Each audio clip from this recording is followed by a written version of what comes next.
Hey everybody, and welcome back to the Frozen Frontier Yaromir prequel, where his daughter's name is Kat or Catherine and not Amelie. That's a different 8-year-old girl in our story.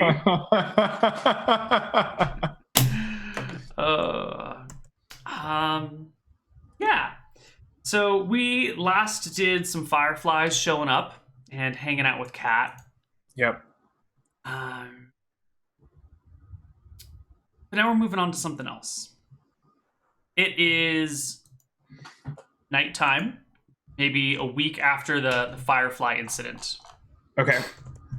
And there comes an angry knocking at your door. Oh, okay. Definitely like a, are you in there?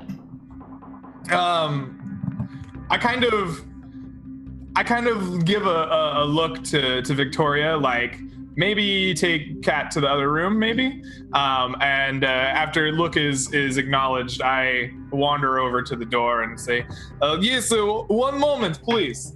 And I give it like a 2 count, and I'll kind of open it up to see who's knocking. Standing before you are Mr. and Mrs. Longbottom, the tailors from the town. Hello. A pleasure to see you again, Mr. and Mrs. Bottom. What did you do to our daughter? She came to me and asked for omen reading. I provided it free of charge. What did you do to her?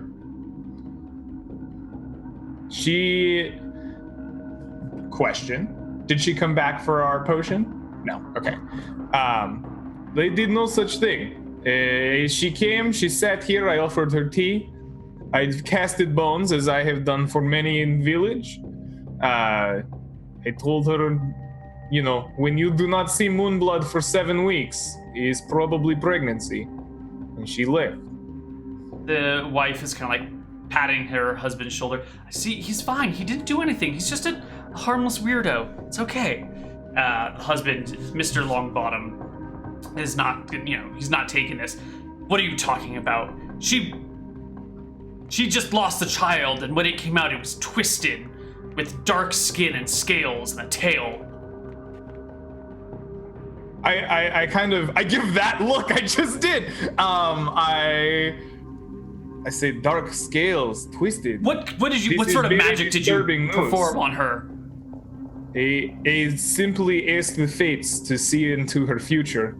Unfortunately, they came back cloudy. So using my knowledge of anatomy, I gave her the best advice I could. Right. This is disturbing. You say twisted and scales. Can I see this body? No, you cannot. You're a twisted, sick man. And one day, he just turns around and storms off. Is his wife still sitting there? She gives you an uncertain look, and then I kind of like turns and spread my hands out, and I say, I am very sorry for your loss. If there's anything I can do, let me know. He calls out, Ginger, follow me!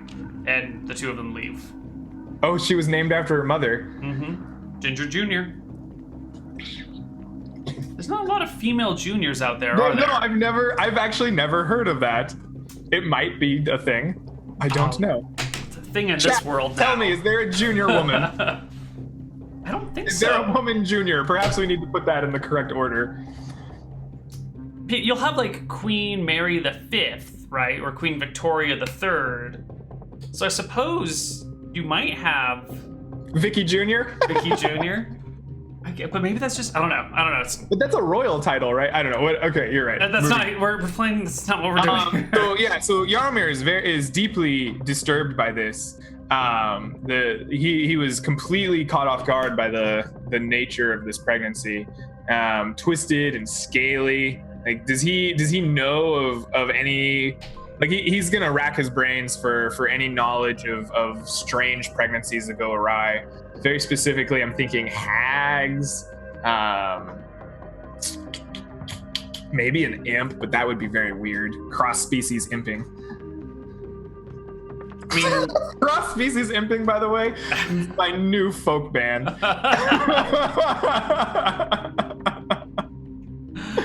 yeah. You've heard of people born with tails before. That's actually not too uncommon. But not like black, scaly anything. That is very disturbing. Yeah,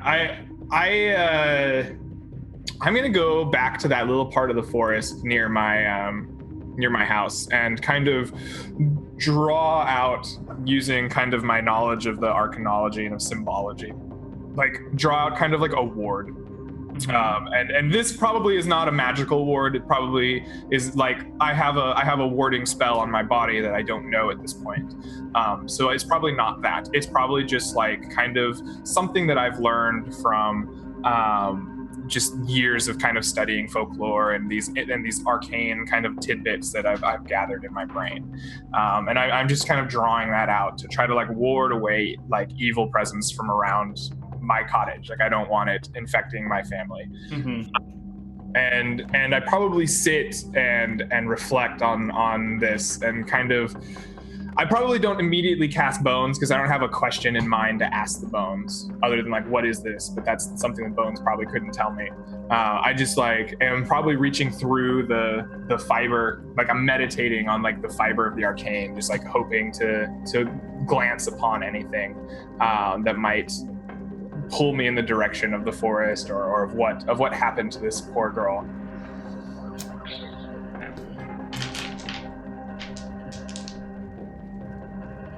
Ooh, a tiefling. There are no answers out here. You can feel parts of your skin kind of tingling, like the parts of your skin that have tattoos across them or birthmarks. I don't know how you want to qualify these. But you can feel those starting to like tingle up and down your arms. This is probably very disturbing to me because, you know, I know that these are built into the arcane and like there's definitely magic afoot, right? You know, I spend a night in kind of like contemplation and meditation, and like I go check on these wardings probably every couple of hours just to kind of see. Probably a very sleepless, restless night for Yaromir. Okay. Deeply. Maybe the fourth or fifth time you go to check on these things.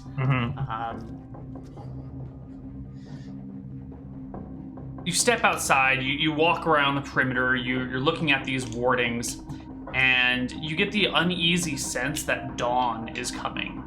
Even though your internal body clock tells you it's still a few hours away, but things are seeming to like, it's almost like the sun is rising, like things are just starting to lighten everywhere around you, like an anti-eclipse. Ooh, interesting. I kind of look to the stars. I'm not an astrologist per se, but I am someone that was trained in the matriarchy of Martha for a long time, so I probably know the like locations of the gods, right? And I kind of look to see that they're all there, or the ones that should be there at this time of year. Yeah, the right stars are there. Okay. As far as you know. Yeah, I perhaps am emboldened by just like curiosity. There's like it's very, very disturbing that the light's happening, but I kind of walk the perimeter again and check all of my wards, kind of keeping an eye out for whatever might be glowing here or causing this unnatural kind of feel in the air. Well, why don't you give me why don't we start with a perception check, Sure. And we'll move from there. Sure.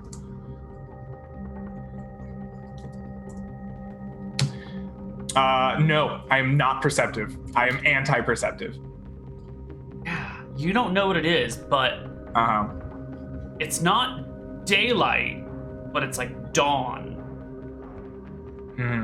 But the sun's definitely not, like the horizons are just as dark, but the area within maybe 100 feet from your house in all directions is just kind of like lit like dawn. Wow. Yeah, I kind of,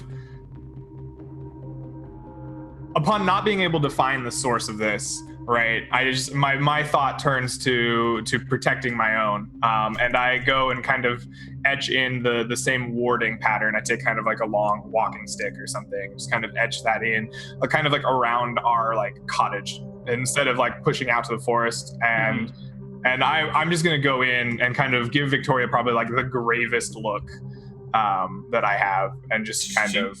You wake her up then? Oh, if she's not up, then I just kind of go to bed and hope that in the morning we're still here. Probably probably like a restless, like just laying in bed type of thing, like on alert. Okay. Why don't you give me another perception check, please? Sure. Oh, that's a 30. That's much better. Oh, okay. So you come into the house and something feels a little bit off, and you quickly recognize that it's much darker in the house than it is outside, which is strange because Amelie's been because Cat has been because Catherine has been collecting fireflies. Oh, that's right. Oh, I immediately go to check where the fireflies should be. Right. There's like 6 firefly jars, and all the fireflies in them are dead. Oh, this is very disturbing. I immediately go to my omen reading. Right, I pull up the bones and I lay them out, and I begin incanting. And my question to the fates is: are we safe in this cottage? Like, do we need to get out? And I cast them bones. I will roll your check secret for this one. Sure. You get back the omen. No harm. Yeah, there's no immediate danger. Okay. I kind of think on that, and I'm reassured. The fates have really yet to lead me truly astray at this point in my life. Like my sense of like ability to control and be right, like make the right decision is very high, and so I kind of just discreetly take the dead fireflies and put them out in the forest. I don't want something that has magically died in the house. Mm-hmm. And then I go back in and spend a very restless night, probably watching over like my family as they sleep, like making sure that nothing crazy happens to them. They seem quite peacefully asleep.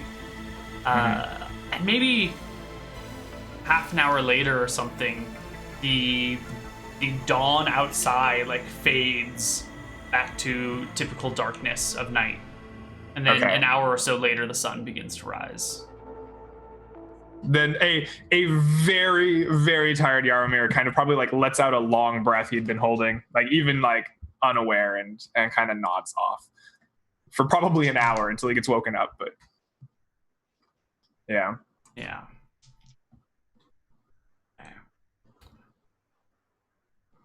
You probably spend that rest of the day sleeping.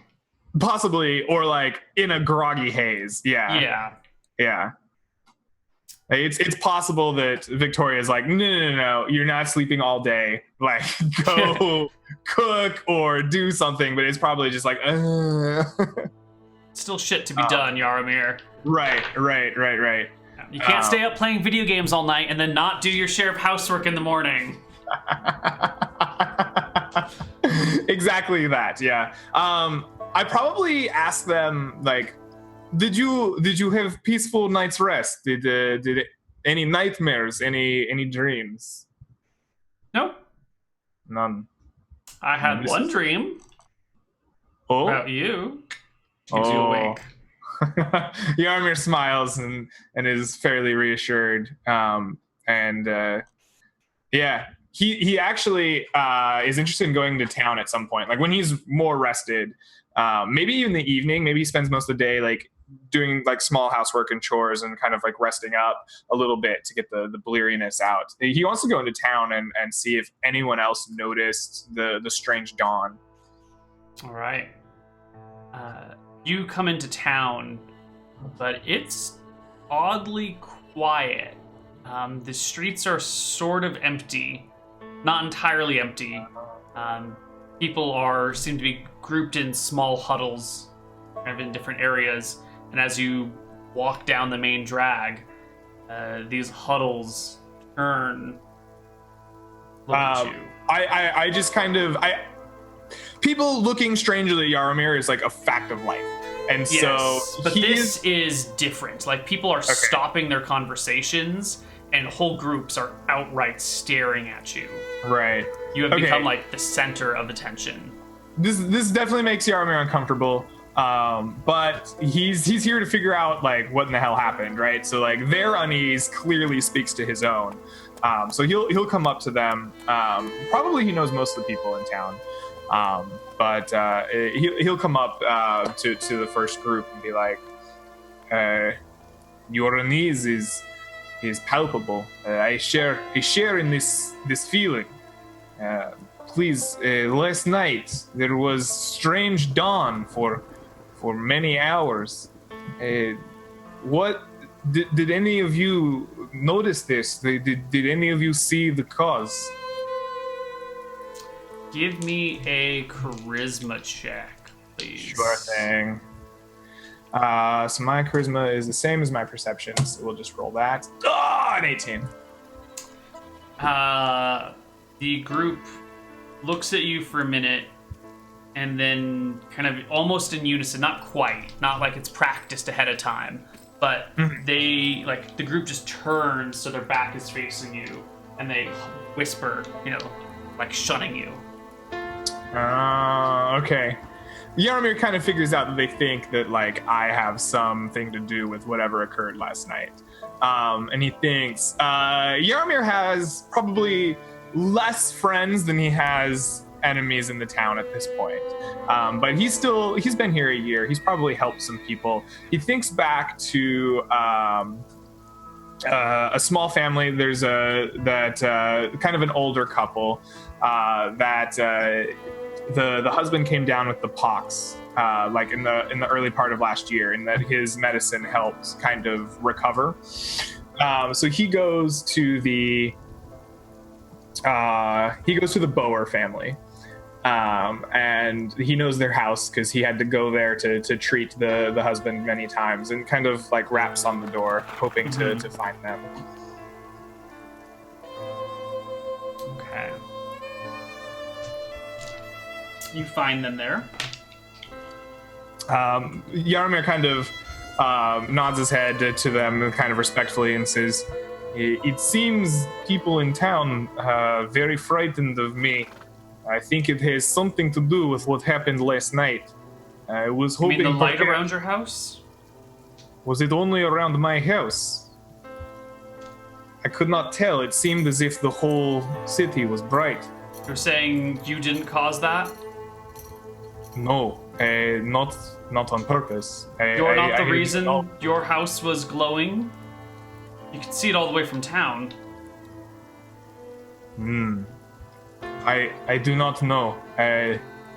This glow is beyond my doing or my knowledge. It was really just my house. The fate said that I was safe there, so I did not move my family. But I was concerned for a long time.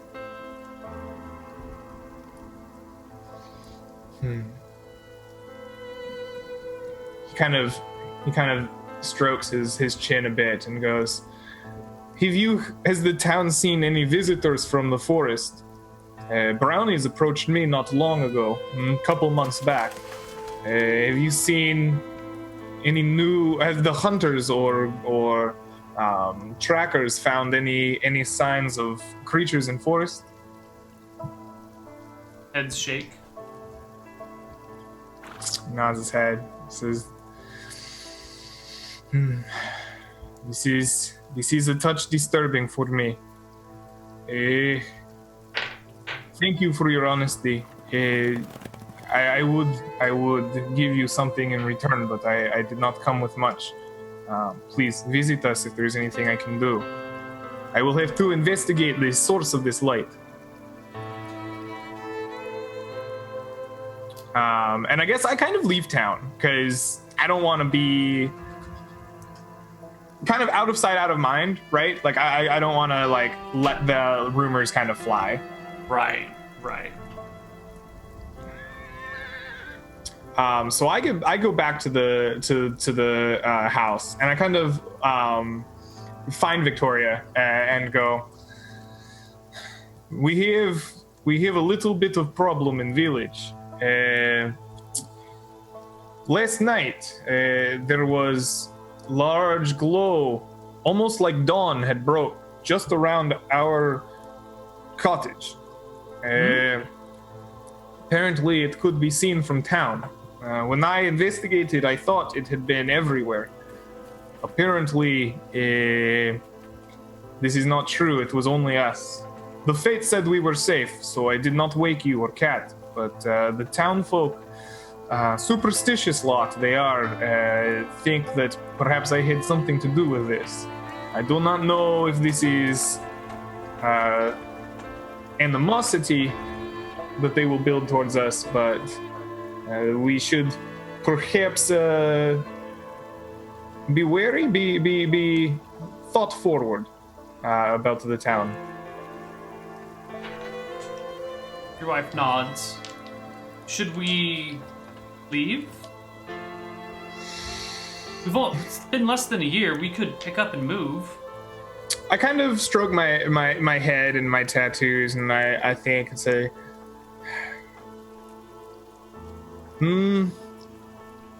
I do not believe that is necessary. I think this will pass. I asked Fates if we were safe here, and the Fates say that there is no danger.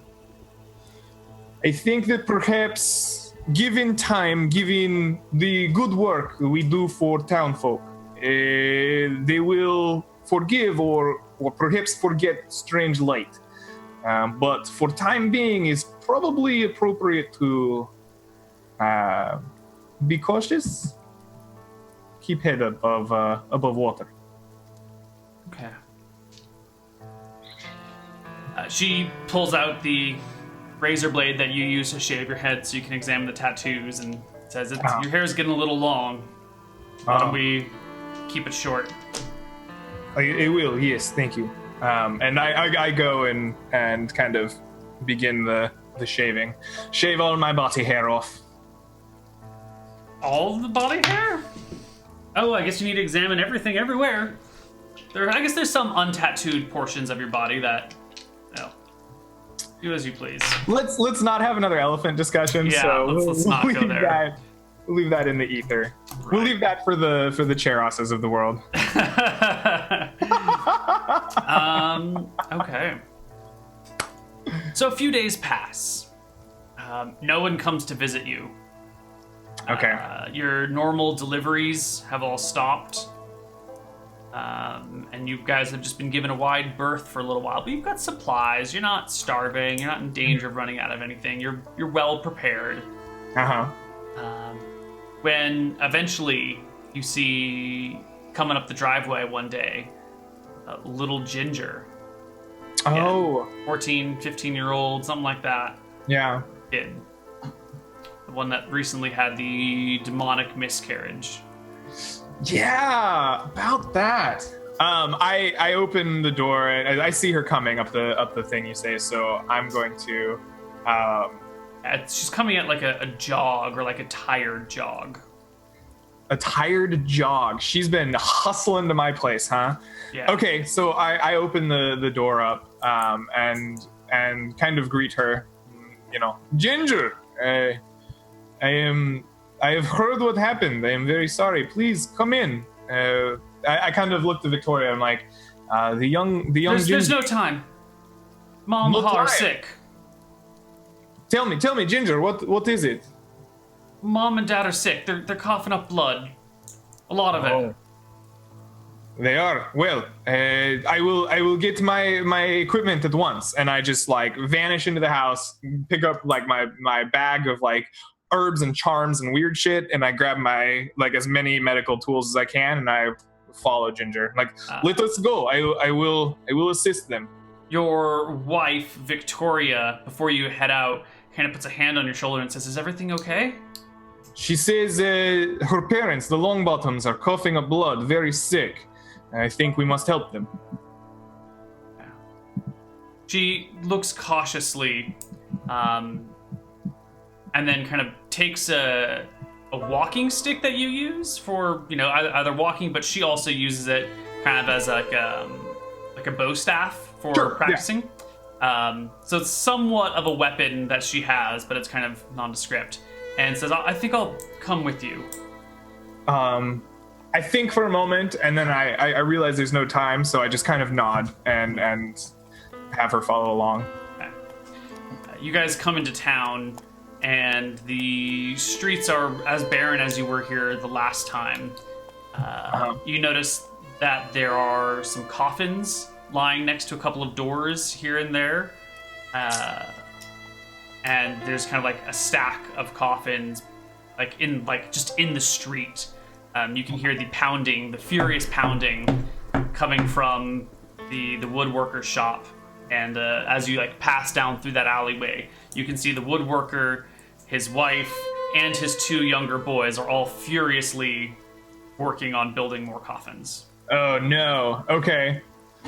Yeah, I just am like immediately thinking of like all the things, like I know coughing up blood, I know lots of people sick, they're out of the streets. I'm thinking like, okay, what kind of contagion is this? I'm trying to like, I'm already formulating like my medical opinion as I go. Mm-hmm. Yeah. Ginger takes you to her parents, who are, in their living room. Mm-hmm. Both of them are just lying on their what do you call it, straw bed. Neither of them look very good. Okay. Yeah. So I tell Ginger, I will take it from here. I may need your help. Please gather bowl of water and as many rags as you have. Also large, any sheets, large winter blankets would be nice. Mm-hmm. And then I kind of set my bag down and begin examining them. I'm quick. I'm not going to immediately start like touching them. I'm going to examine them for any like rashes, boils, anything that looks like it might be there's no rashes, there's no boils. They've got a high fever. They seem to be somewhat delirious. They're kind of mumbling, but it's incomprehensible, and it doesn't seem like it's directed. Their eyes are unfocused. And there's not like huge amounts of blood, but like when they cough, they'll like flecks of blood and maybe a little bit starting to run down the side. Okay. So sometimes in order to treat the disease, you have to treat the symptoms first. Someone could die from a fever before they die from the plague. So first thing I'm doing, I'm taking, blankets, covering them up, hoping to get the fever to break. I'm gonna, do the thing where you put the washcloth on their head. I give them aspirin. I give them anything that I guess we don't have aspirin. I give them, I take bark from an asp tree and I grind it in a little bowl and pestle and like get the like ooze out of it. I mix it with some like mulled wine maybe, because alcohol kind of cleanses things, it kills bacteria or whatever. So I give them that. So while you're in the middle of like doing all of these things, there comes like a pounding, not so much a pounding on the door as like a knock, and the door swings open and the town drunk comes stumbling in, kind of ranting and raving and sweating. What are you doing here? And then he just like collapses at your feet and says, "Doctor, help!" I give him like I put my palm on his head. Is he burning up from fever as well? He is too. Okay. So yeah, I roll him up next to the Longbottoms and put him in a winter blanket and do the same thing, right? And I begin making more of this kind of like asp bark like potion, I guess. A few people start to gather outside. Those few people that were in the town streets kind of have seen the commotion. They've seen poor little Ginger running to and fro and going from place to place to gather extra rags, and they saw the town drunk come in, and there's I basically a look at small Victoria, gathering.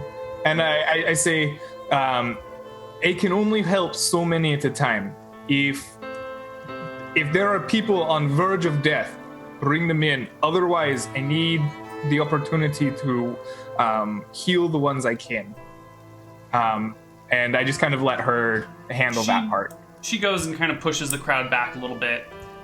You continue working, and maybe 15, 20 minutes later, Victoria comes back in, kind of carrying the village elder. She is not doing too well. Same, whatever this is, I'm going to call it a plague, for lack of a better term right now. Whatever this plague is, it's hitting a lot of people. I think as a healer, I can heal 5, right? Is that my max number? Yeah. So I get the 2 long bottoms, Festus, I guess. We're an equal opportunity doctor, and the elder. So I basically look at Victoria and I say, I can only really have 1 more. I kind of. What are the symptoms? I'm sorry. She asks you, what are the symptoms? I tell her very heavy fever, dehydration, and like the lungs, they cough up blood. If anyone is woozy, weak, dizzy, she kind of takes your hand and presses it to her own forehead, and you feel it start. It's warm. It's not as hot as everybody else, but it's definitely like a rising fever. Okay. Or a slight fever. I will administer to her as well. All right. Well, you can handle 5. Yeah. A few minutes later, another person shows up. Now that Victoria is no longer like keeping people at bay, shows up with a child and asks, "Doctor, can you look at this one too?" You're asking me to help children now. Yes, I can. And I basically replace Festus in rotation. I don't do anything different with Festus. I leave him there, but like I essentially just am like passing over Festus in favor of the child. All right. But a few minutes later, I look at this woman, right, and I say, I will do what I can to help your child, but please know that my limits as a healer have been met. I need time to help these people before I can help others. If you would, try to keep the rest of the community calm as possible, and tell them I will help them as soon as I am confident that these are helped. You very quickly find yourself flooded with requests for help.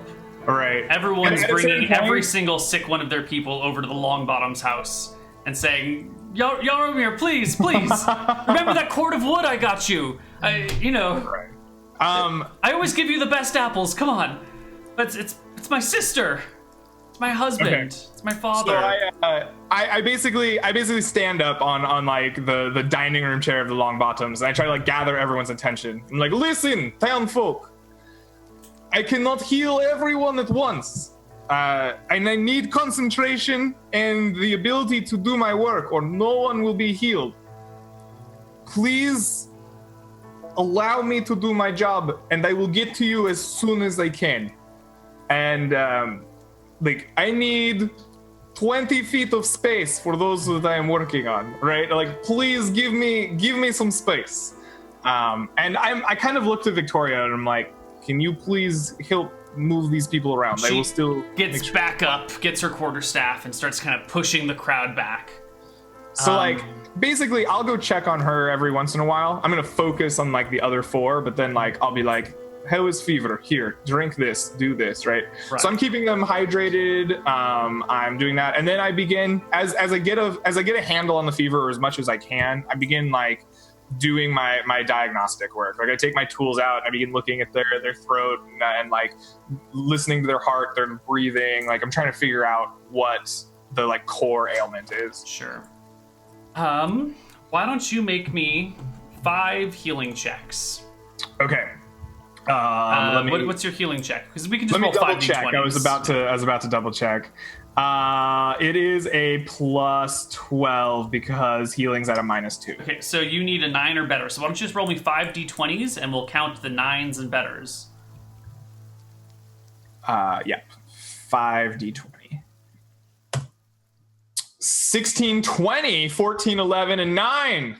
Fantastic.